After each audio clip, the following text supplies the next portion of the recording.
Hello and welcome to BT Skills for Tomorrow. My name is Kerensa Jennings and I'm BT's Digital Impact Director. I run Skills for Tomorrow. We actually set up the programme a few months ago and is designed to help communities all over the UK in different ways to develop their confidence online and to develop their digital skills. Now more than ever with COVID-19, it's really important that we're here to support you. We want to help you develop your confidence. We want you to help you reach your digital routes to market.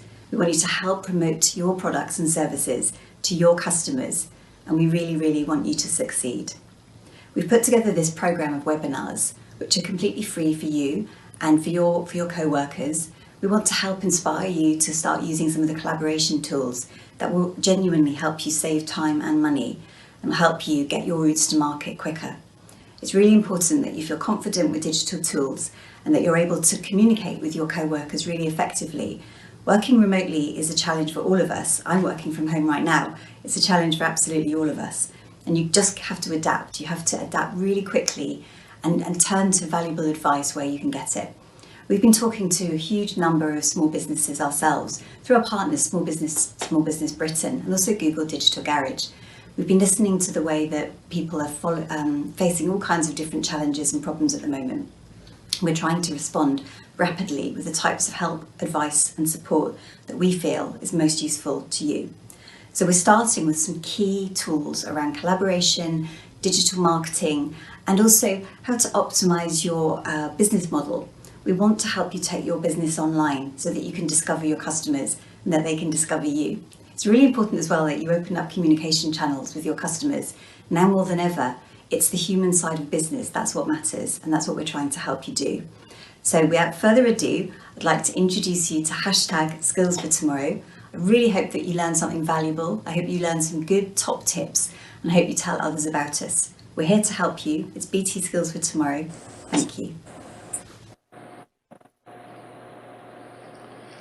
Hello, everyone, and welcome to BT's Skills for Tomorrow webinar series. Today, I'm going to be hosting you guys. My name is Jessie Pavelka. I am a health and wellness expert, co-founder and director of Pavelka, along with Jill Tipping, who will be joining us later on in the session. However, I want to give Jill an opportunity to say hello. Jill, quick hello. Hello, everybody. I'll see you a little bit later. We dove right into that. You know, today is a great opportunity, I think, for each and every one of you to really take off your role hat, whatever role you play and whatever organization you're a part of, and really connect yourself as a human being. Jill and I work with global organizations, and one of our clients is Cisco Systems. We've been working with them for the last 5 years on a well-being initiative. And the initiative is really an opportunity for us to bring well-being into the organization in an organic way, into the lives of the individuals, into the lives of the teams, and just impact the culture that already exists in organizations like Cisco. Today is really an expression of the work that we do with Cisco. It's an opportunity for you to sit back and really think about your own life as an individual, but also the lives of your teammates and how you show up each and every day, albeit virtual at this point. This is an opportunity for us all to really just take some ownership of ourselves and our lives, our beliefs, our behaviors. So I'm really looking forward to diving into the topic here today. But first, I do want to encourage you all to post your questions along the way today. I want to hear from you. I want to hear any questions that you have, anything that comes to mind, any struggles that you might be going through. Please ask the questions in Slido throughout the session today. It's really important. We also want to encourage you guys to share on social media. Check out BT on LinkedIn and use the hashtag Skills for Tomorrow. Take some pictures, some screenshots of the session today. Share your thoughts off the back of the session, what you got from it. And let's start a conversation. I think conversation is key during this time. We've got to start a conversation and keep it going if we're going to remain grounded and resilient. So I do encourage you guys to get involved in that conversation and keep it going off the back of this. Today's topic is creating and sustaining connection from the inside out. This is an inside game. Anytime I'm working with an individual or a team, it's really about the individual. It starts with you, and then it's the journey continued is about you having impact in the lives of the people around you. I think about well-being during this time, and I think about the changes that have happened and what it represents in our lives. I think it used to be a luxury for a lot of us, and we defined it as a nice to have. Now it's a necessity. More than ever, well-being is a necessity. I think that a lot of new and different has been presented to us, and with new and different lives opportunity for us to define and to redefine what well-being means to us and how we approach and sustain our efforts. So well-being now it's mission critical for all the roles that we play in life. So we have to embrace it. One of the gifts that I've noticed that we've been presented with more recently is simplicity and meaning as well. Less has become more, smaller has become bigger. Now with simplicity comes room, right? Room to do more, to experience more, and that's a beautiful thing. But I think for a lot of us, more gets filled up with what is familiar and what is urgent, and we lose sight of what is important. And familiar and urgent for a lot of us is work, and I think we can all agree that work is important. But you as a human being, that's even more important, and how you feel, that's even more important. So simplicity is really about taking back what you own. Simplicity gives you relief, right? And when I say taking back what you own, it's about time, taking back some time for you so that you can give back what you feel good about, your contributions to the world, to your work. That's really what simplicity offers us, is relief and the opportunity to feel really good about ourselves and what we do, our purpose, right? So I think it's important. Now, today's session is really about you taking ownership of the way forward, if you haven't already, and really connecting to yourself as a human being and how you feel.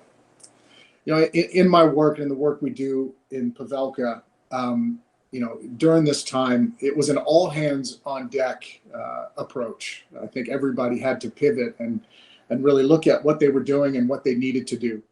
And in Pavelka, we really had to look at what do our clients need right now? What is it that the individual needs? What do the teams need? What do the families need during this time? And there were three things that stood out. When we're dealing with uncertainty of this magnitude, chronic uncertainty, it's really overwhelming. And I know uncertainty we've exhausted the topic, but I think we have to appreciate it. It's a big thing. It's a big thing to have to deal with. The human brain is really good with the stress response. We have a mechanism, fight, flight, or freeze. But when you're dealing with chronic uncertainty, it's not that simple. We wake up, we're confused. We lose track of time. We don't remember what day it is. We don't remember who we are. And I think each and every one of us, each and every one of you on the other end of this can relate to that. Uncertainty has a big impact on us. So we have to appreciate it for what it is. But it doesn't mean that we can't get into action. Going back to the work that we do and how we had to make some changes early on during COVID, there were three things that stood out. One of them was control. The other was consistency. And the third one was connection. Three things that we have to have during this time: control, consistency, and connection. Now, it's one thing to understand that we need those things. It's another thing to bring them into our lives. So if we look at uncertainty, what is the opposite of uncertainty? It is certainty, right? And if we're trying to create certainty in our lives, one of the best ways we can do that is to define how well-being shows up in our lives. We do some work globally, and in APJC, the word well-being doesn't translate. So early on, we had to give the definition of well-being so that we could stay true to message. So I want to share the definition of well-being for you, and then we're going to dive into control. So well-being is a state of comfort, happiness, and health, right? Those are three things that I think each and every one of us needs as a human being. The interesting thing about that definition is it's subjective. It is up to you as an individual to define what comfort, happiness, and health means in your life, what it looks like, because what it looks like for me is different than what it looks like for you. And I would love to use that definition as a guiding light throughout today's session. So comfort, happiness, and health, if that's what we're trying to achieve, how do we get there? Focusing back on control now. In our work, everything we do is around the four elements: eat, sweat, think, and connect. 4 areas of your life that if you give a little bit of focus to each and every day, some incredible things can happen. Going back to the gift that we've been presented during this time, simplicity, everything that we're going to be talking about today is simple, it's sustainable, it's something you can do right now off the back of this. So keep that in mind. So back to control and how to get a sense of control using the 4 elements: eat, sweat, think, and connect. Now, if we just look at food in our lives right now, what I've noticed for a lot of people is for those that were struggling with diet and nutrition, the issues have been amplified. And so some people are struggling. Some people are doing more emotional eating than they were before. Some people are more dialed into their diets than they ever have been before. So however you approach, whatever your relationship with food, you have to remember everything has been amplified. So for those that have been struggling, I think getting back to the basics is key. With food, I always focus on strategy and standards. What strategies do you have in place around food? What standards have you set for yourself? So 2 very simple things that you can start doing is just planning ahead, put a list together, write down all the things that you want to eat that are going to make you feel good on that list. I know you've heard this before. I'm reinforcing it. Put a strategy in place, plan ahead.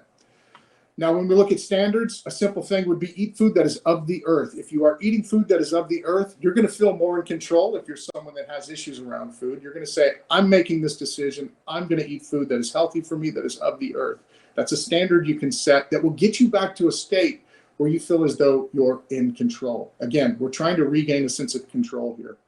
So strategy, standards, plan ahead, eat food that is of the earth. A continuation of eating food that is of the earth is just making sure that you have variety on your plate. There's been a big wave of, in the world of diet around gut health. And one of the easiest ways to achieve gut health is variety. Variety is key. Variety is simple as well. Just making sure you have enough color on your plate, that you are eating a variety of fruits and vegetables will, again, get you in a place where you feel good. And if you are making those decisions, I eat food that is of the earth, I have variety on my plate, you're going to regain a sense of control just through your relationship with food. The next one is sweat. Okay, now sweat is all about exercise. I was talking about how we've had to redefine what well-being means to us. My exercise program, how I show up each day and move, has definitely transformed. I think what movement looks like for me now is totally different, and what I want to get out of it is totally different as well. For a lot of people, we look at exercise as an opportunity to transform our bodies, to look a different way. I think during this time, we look at exercise as relief, as an opportunity to get out of our heads and into our bodies. If you are someone that has been in back-to-back meetings, you are living the day in your head, exercise is peace of mind. It's an opportunity for you to take a break from this, which, if your experience has been anything like mine or a lot of the people I work with, is a noisy place these days. Getting out of your head and into your body is a great gift to give yourself. It also is that break in the day. It's that beat in the day that says, okay, I've been plugged into a device for 2 hours, 3 hours, or 4 hours, even worse. I'm going to get up and I'm going to go for a walk or go for a run or just do some body weight exercises. Now, it's not about the exercise. It's what it represents. It gets you in that state of mind where you feel as though you are in control. And again, what we're trying to achieve here is control. So use exercise, use the sweat element as a way to get out of the head and into the body and regain a sense of control through your wellness routine. The third element is think. Now, think is all about you creating awareness around your thought life, how you're feeling emotionally each and every day. But getting into action, right? One of the things that I've noticed during this time with my clients is they're waking up and there's a lot of noise. I've experienced that as well. Right when I wake up in the morning, the volume is turned up. And for me, I've got to get into a routine that gives me some form of relief. Breathing is the single most powerful thing you can do as a human being. And for any of you on the other end of this call that hasn't experienced the impact of taking a deep breath, like taking a real deep breath in through the nose, filling up the gut with air and exhaling. If you haven't done that in a long time, or you haven't done it ever, or taken notice of it, just give yourself the gift of breath. Take a deep breath in through your nose. Exhale. and just notice the impact that it has on you. A couple of deep breaths between meetings, a couple of deep breaths when you're feeling stressed or overwhelmed is, again, one of the greatest gifts you can give yourself. It's accessible, it's easy, you don't need equipment. You've got all the equipment you need, your body, your lungs. So just create some awareness, take that deep breath. It's one of the best things you can do for yourself during this time. There are many more ways you can exercise the think element, but I like to keep it bite-sized right now. Another thing you could do, though, is write down a list of gratitudes. It's been great to see people sharing gratitudes during this time. I think it's important. I've seen leaders open up every meeting that they've had, they've opened it up with gratitudes for a team member, for their family, and I think that sets the tone for a really healthy meeting. So if you're a leader of your team, if you're an owner of the business, share gratitude, share your appreciation for the people that you're working with, for your families. Gratitude is contagious, and people want to be a part of it. So I encourage you to do so. Now, lastly is connection. Connection happens in a variety of ways, but the most important connection is the connection to the self, in my opinion, right? When we are taking care of ourselves, it feels good. When we're eating, sweating, thinking, and connecting, we feel good. Now, connection happens in a variety of ways, but I think if we focus on our daily behaviors, we have an opportunity to feel really good. And when we feel good, we have an opportunity to go out into the world and have impact. And so we're going to get into connection a little bit later, but connection is key. And meaningful connections during this time have really taken the front seat. I think people have been calling their parents more, talking to friends they haven't talked to in decades, and that makes you feel good. So connection is key during this time, and just having meaningful conversations. So keep that in mind. Now, all four of these elements give you a sense of control if you exercise them in a small way each and every day. But it's not just about you doing it once and stopping. You got to have consistency. And this is where consistency comes into play. Consistency is built through ritualization, right? You can wake up one day and go for a run, but if you don't do it consistently, you're not going to really experience the impact. And so rituals are key. Now, rituals can happen in a variety of ways. I like small, bite-sized rituals. That's really important to me.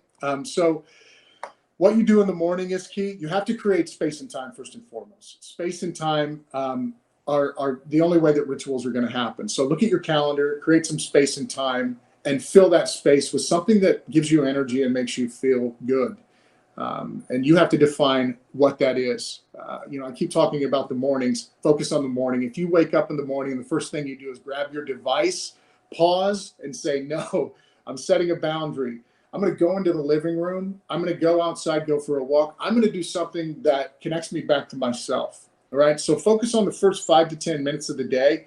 What is it that you're doing that is good for you, that is going to get you in a state of being more proactive and give you that energy that you need to get through the day? Another thing to focus on when we're looking at rituals is connect to how you want to feel. Sometimes our well-being routine is a ticked box, but I think we really have to experience how we want to feel off the back of it. So connect to how you want to feel. Don't be driven by numbers only. Be driven by feeling and experience. I think that is key. So go on a journey with that as well. Lastly, don't rush the magic. I think if you connect to feeling, you will be more in the moment, and you will really experience the impact of whatever behavior you fill into that ritual. But don't rush the magic. Really sit with these rituals, these behaviors that you are implementing on a consistent basis. Now, lastly is connection. And there are 3 ways that we connect, especially during this time. You have connection to the self, which we've highlighted. Whenever you are eating, sweating, thinking, and connecting, you feel good, right? You can't help but feel good. So after that, there's a continuation. You have an opportunity to connect with others and have impact, and or connect with others and ask for help if you need to. It's a 2-way street. So connection to your teams, to your families is key right now. And that requires vulnerability. That requires authenticity. Just be real. Be as real as you can during this time. Share where you're at. Give people a safe place to share where they're at as well. Create experiences, right? I've never seen more board games and fun things happening on virtual meetings than I have seen during this time. So there is some real silver lining in ways that we're connecting. While we're isolated in some capacity, we're getting super creative in ways that we can induce connection and create more meaningful connections and bring more connections into our lives as well. So keep that alive. If you are struggling and feeling more isolated, just kind of look at what's going on in the world. There's some great conversations happening. There's some great gratitudes being shared. So be a part of that movement. Lastly, is connection to something greater than you. And I think this is key. Whenever I share the connection to something greater than you with individuals or teams, most people think, oh, that's religion, that's weird. And yeah, it could be religion, but really it's whatever you define as something greater than you. What's been beautiful about this time is seeing people get out of themselves and get into service. And I would like to focus on that. So when we look at the connection to something greater than us, just see how you can give back. See how you can be of service to an individual in need, to a community in need, in whatever way you can. You can do it virtually, but it's going to get you out of yourself and into service. It's going to give you that feeling of, I'm a part of something. I'm doing important things. I have purpose. So define what that looks like for you, and just experience the.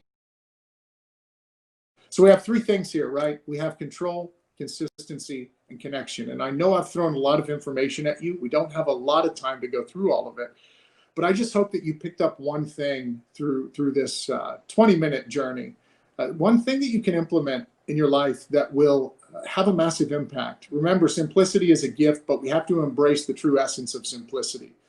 Create the room, fill it with the things that allow you to feel good and feel connected to the people around you, and do it on a consistent basis.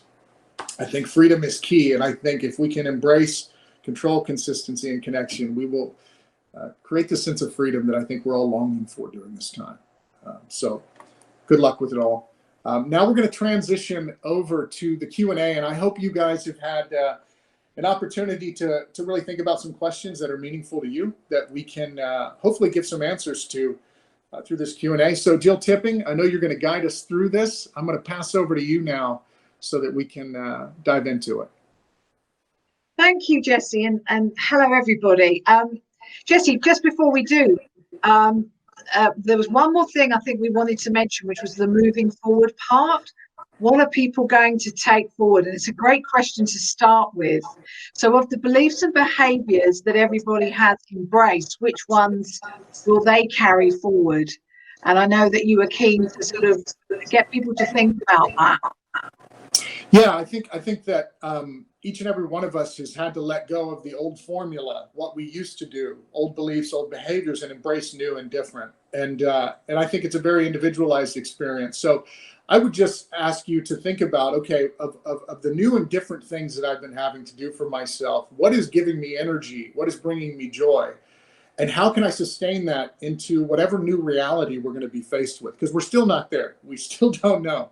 So just give some thought to that. I think it's a really important question to contemplate and answer at some point. What do you want to sustain that's been gifted to you during this time? And what about you, Jessie? What are you going to take forward? Yeah, you know what? My life was up in the air. I was traveling a lot. And while it was exciting, it was also, it had an impact on me. And I think that, Jill, you and I have seen that virtual works. We can do this virtually. And what it's given me also is this groundedness and this appreciation for simplicity. And that's why that's why I think it's so important to really understand what simplicity means for us. And notice whenever we are trying to overdo things, whenever we are chasing. I think that with the fear and the uncertainty that we've been presented with, we aren't able to really capture the true essence of simplicity. I get moments of it, and it gives me relief, and I like that. So I'm hoping I can maintain that in my life, is this idea of simplicity. Yeah, mine is, I've just noticed the birds singing more. I don't know if there's more birds, but they certainly seem louder to me. So that's a great thing. Okay, a few questions here, Jessie. Yep. From Harry, since working from home, I am finding it hard to switch off. Have you got any tips to help?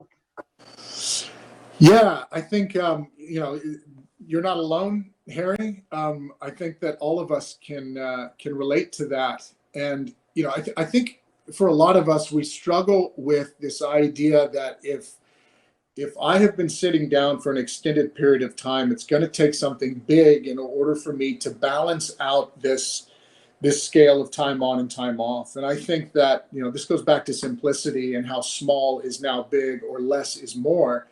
I think scale back on your idea of what your wellness routine needs to look like. I think bite-sized is big, right? And so sprinkling in those little beats of breathing, connecting to your breath, going for that 5-minute walk, stepping away from your device and going and talking to your family, having a meaningful moment with them, that means so much more than it did before.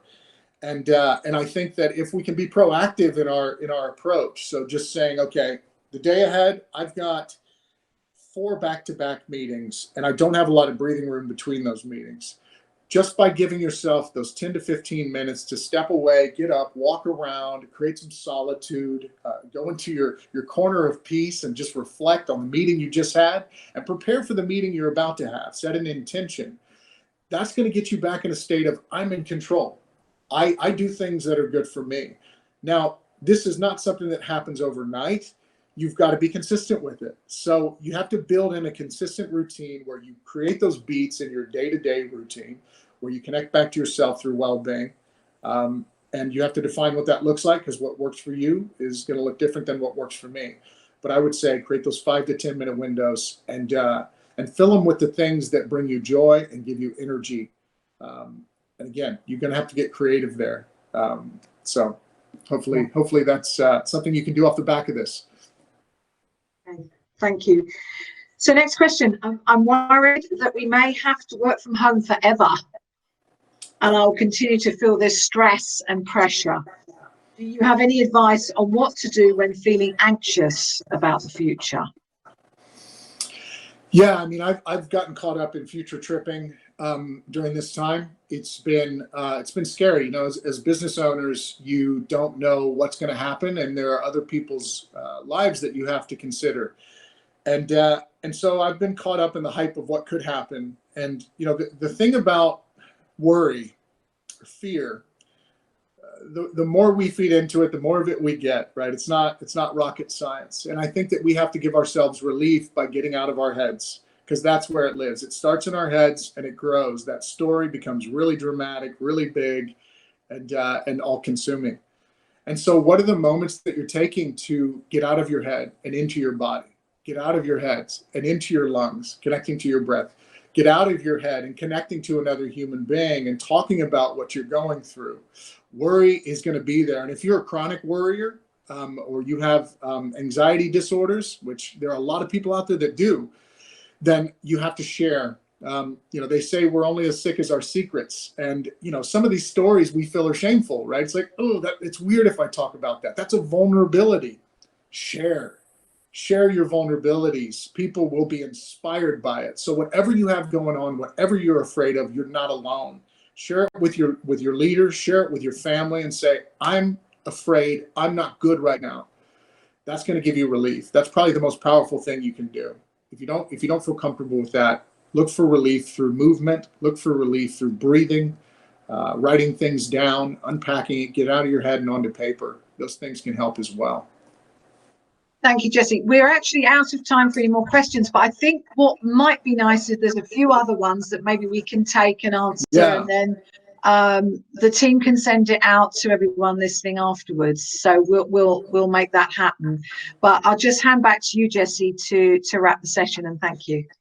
Jill, thank you so much, and thank all of you for taking the time to make yourselves a priority. I know that there's a variety of things that you are going to experience through this series, but I think nothing's more important than you and how you feel and your contributions. And so I hope you've had an opportunity to really sit in your seat as a human being and get some information that you can put into action right away. I will just say before we close, I know it's time, but with everything that's going on in the world, I know we're pretty much all impacted by it. I think freedom is important, and freedom exists in a variety of ways. There's freedom through headspace, there's freedom through your physical space, and I think we have to define what freedom looks like for us. And so think about that. What does freedom look like for you? What does relief look like for you? and then engage in those behaviors that give you that relief, that give you that freedom each and every day, even if it's in a small way. So good luck, and thank you all for sitting back and listening.